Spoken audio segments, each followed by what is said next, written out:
So you're wondering if Ant-Man and the Wasp Quantumania is worth your time? Luckily for you, I got a simple system to figure that out.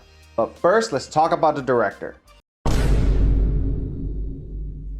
Ant-Man and the Wasp Quantumania was directed by Peyton Reed, who's also responsible for all the previous Ant-Man and the Wasp films. He is the type of director who can effortlessly incorporate humor into any setting, and this movie was no exception. It had many fun moments. As of today, on its opening weekend, it already has made over $116 million worldwide.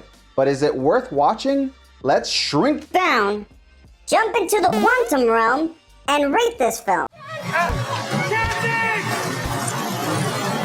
We're gonna be using my Waves rating system. Waves stands for writing, acting, visuals, editing, and sound. Each category is giving a maximum score of 5 points. Then we calculate the average and round up to get our final rating. Easy enough, right? Now let's get started with the writing. This was the premise. Ant-Man's family is accidentally transported to the quantum realm where the current ruler is a time-traveling conqueror named Kang. They then band together with the locals to bring down this tyrant while also trying to find a way back home. The film had a pretty standard sci-fi plot, but it was filled to the brim with convenience, as far as the eye could see. It had a solid intro, but as the plot developed, it just left me full of questions like, how was Kang able to build an enormous army powered with world-conquering technology out of thin air, but couldn't figure out how to retrieve his ship's power core? Why was Ant-Man the only individual capable of recovering this power core? Was it only because he needed to shrink it down? How could Kang figure out time travel but not a shrink ray? Also, instead of eliminating his enemies, why did he keep them in jail cells? Why could these jail cells be opened so easily by scanning the head of any of the nearby guards? Where did Cassie and the rebel leader learn the touchpad combination to open the jail cells? Why didn't they just carry around the head of one of the jail guards to use as a key instead? Also, why did Kang's telekinetic powers seem to have disappeared by the end? How did Janet learn to use Kang's technology to immediately make a portal back to their home? How did Kang get free from the ant mob that so easily overpowered him? Where did these ants go after they pinned him down and shred his armor to pieces? Why didn't the Ant-Man and the Wasp family just jump into the portal altogether? Why did they have to go in one at a time? Why did Kang's armor only have one energy shot left to use on Ant-Man before it malfunctioned? Did he only have powers while wearing this suit, or did he have some of his own? Why was Kang so powerful when beating up Ant-Man, but suddenly powerless when the Wasp came back for him? How did Cassie generate another portal from Earth to exactly where they were in the quantum realm?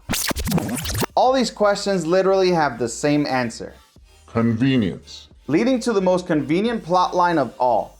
The ant farm was also sucked into this realm and somehow magically went through thousands of years of evolution in the process, allowing them to become the Deus Ex Machina of the film and save the day. I don't think I need to say more. I'll just give the writing a 2. Thank you, Spider-Man! Now let's move on to the acting. Starting off with our main cast, we have Paul Rudd reprising his role as the new Ant-Man, Scott Lang. Rudd always brings his quirky charm and contagious smile, but this time he showed us more of his caring and protective dad side. But right now, the only job I want is being a dad. Moving on to Evangeline Lilly, playing the new Wasp, Hope Van Dyne. Lilly also exudes charisma and charm while revealing a new layer as a concerned daughter. We'll stop them together. We also have Katherine Newton playing the older version of Cassie Lang. She showcased her comedic side and a young fighting spirit. Jump tap. You see what I did? No, you're like this small. Moving on to Michael Douglas and Michelle Pfeiffer portraying the original Ant-Man and the Wasp, Hank Pym and Janet Van Dyne. Douglas gave us that old wise mentor flair while Pfeiffer nearly stole the show by bringing so much more depth to her character through her quick wit, fierce perseverance, and physical prowess. Wait a minute. You're sending a signal down to the quantum realm. Rounding up our main cast, we have Jonathan Majors playing Kang the Conqueror. While I appreciate the effort he put into his performance, it came across as silly at times. Initially, he appeared stoic and determined, while later he looked more concerned and on the verge of tears. Seems pretty emotionally unstable if you ask me, especially for the new big bad replacing Thanos for Phase 5 of the MCU. And I will burn them out of time! But anyway, moving on to the supporting cast. We had all sorts of fun and unique characters that brought a good mix of action and comedy. Overall, the performances were pretty decent, so I'll give the acting a 3. Now let's take a look at the visuals. This film was a visual wonderland. To a certain extent, I would even describe it as a love child between Marvel and Star Wars, depicting an extraterrestrial landscape teeming with exotic flora and fauna, as well as eccentric alien beings, and even a cantina scene. It's safe to say that the quality of the VFX, sets, lighting, wardrobe, cinematography, and makeup were out of this world in this film. So I'm going to give them a score of 5. Where are we?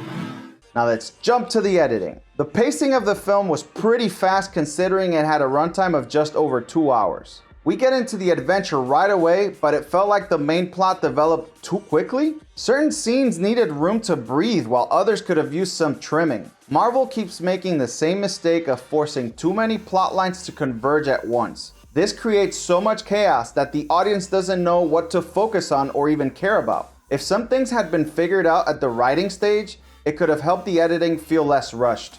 So I'm gonna give it a 3. I don't have to win.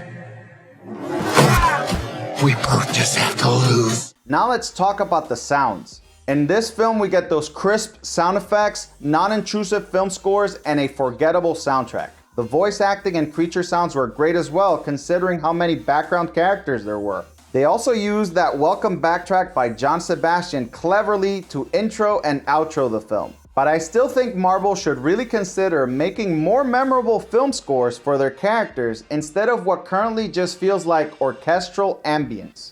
I'm just gonna go right ahead and give the sounds a 4. So, what's it gonna be? Ant-Man. And now we come to the final rating. Did this movie fill your mind with wonder? Yeah, you could say it leaves you wondering how much better it could have been. I give Ant-Man and the Wasp: Quantumania an average score of 3 out of 5. Don't forget to like and subscribe if you enjoyed this content. Stay tuned for more Omni reviews.